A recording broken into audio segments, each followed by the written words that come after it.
So, lads, Sophie Cunningham last night played probably her second best game as a Fever, and the only reason I'm going to call it second best was I thought she was fantastic against the Lynx, and they actually won the game.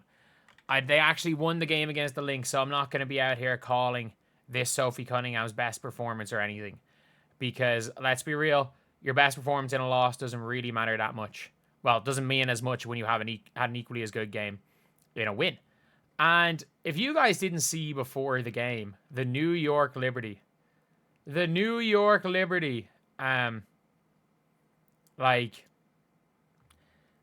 went and booed the heck out of Sophie Cunningham for the entire game. Every time she touched the ball, when her name was announced.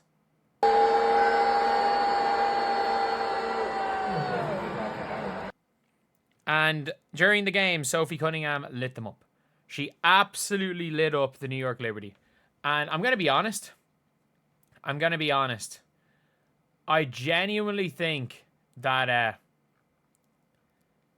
that Sophie Cunningham, and not that she deserves to get booed or anything. Not that she deserves to get booed.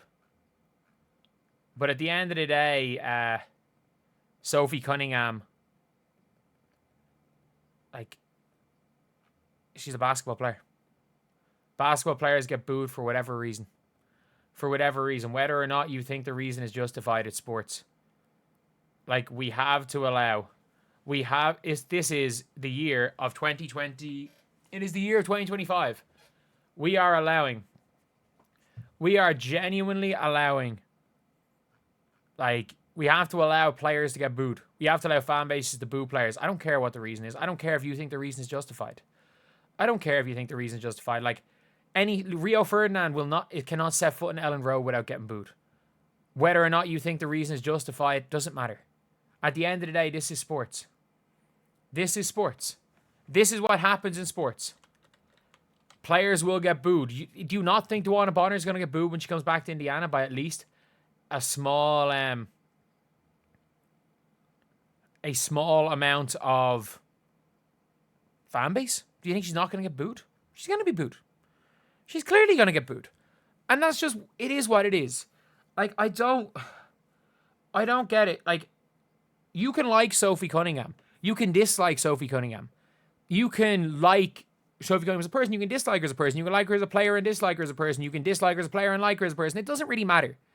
At the end of the day, it's sports. You should be allowed boo or cheer whoever the fuck you want. And again, I'm not someone who's ever done that, by the way. It's just one of those things in sports where it's I don't really watch sport. I'm all for hate watching, but I'm not going to go to a game and boo a player, especially a player on my team or even a player on an opposing team, because that's just not something that I would do. But I don't have an issue if someone does it. Someone should be allowed to do that. As long as it's within reason. Heckling should be allowed within reason, and booing a player for whatever reason they want is within reason.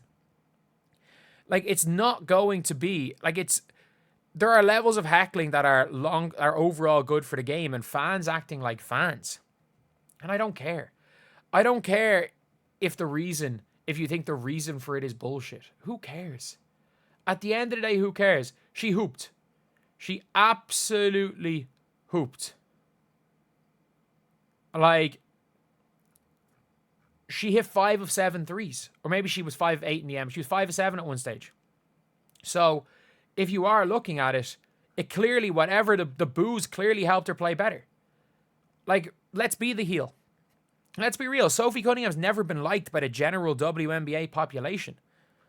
Sophie Cunningham has been liked by her teammates. She has never been liked by the general WNBA fan base. She never will be. I don't think she cares that much about that. I really don't think she cares that much about Little Timmy on Twitter or Mick Talks Hoops or whatever the hell the opposite version of me is. She doesn't care. She doesn't care how much number 5 Angel Reese the GOAT cares on Twitter. She does not care about what Liberty fans think about her. It's clear that when she steps foot on the floor, she cares about 2 things. She cares about winning. She cares about her team. And that's pretty much it. And she cares about the Fever. She cares about her fans. She cares about the Fever fans. Just like last year, she cared about the Mercury fans. Like, for people being like, oh, she wasn't anti-Caitlin Clark last year. Yeah, when she was in interviews, she was pro-Caitlin Clark. She threw a blind elbow into a Fever huddle last year.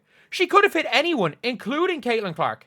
She literally threw a blind elbow. She turned around and just swung a blind elbow towards 5 Fever players. She could have hit anybody.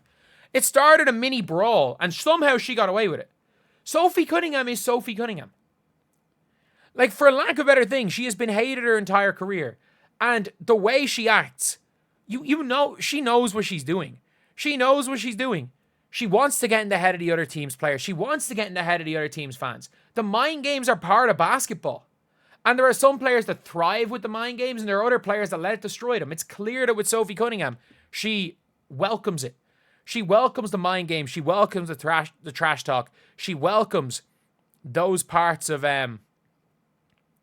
basketball. She welcomes that part of the game. And she thrives and she plays better in that part of the game. And when games get like that. We've seen her in big games. She's the one who seems, in a lot of big games, she's the one who steps up. She's the one who is completely seems at ease in big games against some of the better teams. Because she's been there, she's done that. Like, she'll be the one when the other team, if nothing else, I think a lot of people, when they're talking about, when a lot of people are talking about, the enforcers and stuff, if nothing else, if you are playing against an Alyssa Thomas, instead of Alyssa Thomas going for Caitlin Clark, she might hate Sophie Cunningham a bit more, and she might go for Sophie Cunningham. If nothing else, even if she's not an enforcer, the other team, instead of trying to rough up your superstar, might try to rough up her because they hate her that much. If nothing else, that's a benefit. And look, it is better that she is getting banned. Or she's getting booed. It is better for the team that she is the one getting booed. Because if the other team's fans' hatred and their animosity is towards one player, it's towards one player, and they have all their hate at one player, and the one player can take it, which Sophie Cunningham clearly can. Clearly can. This isn't her first rodeo. She's been hated her whole career pretty much. And again, she is Diana Taurasi's protege. Could you imagine? Caitlin Clark is almost Diana Taurasi. Diana Taurasi's mentality is a mixture between Sophie Cunningham and Caitlin Clark. And she was Taurasi's rook. She was Taurasi's protege. So if you think Taurasi was not doing things, if Taurasi did the shit that she did now, Taurasi kissed someone on the court. Taurasi would be despised if she did the stuff that she did now on the court. And Sophie Cunningham, you can learn from the best. She's fine with being booed. She's fine with all this. And I know a lot of fans are out there saying, oh yeah, when it comes to Sophie Cunningham, oh, she shouldn't be booed. These players shouldn't be booing players for X, Y reasons. Players should boo whoever they want for whatever reason they want. And I will stand by that. But anyway, I'll see you guys.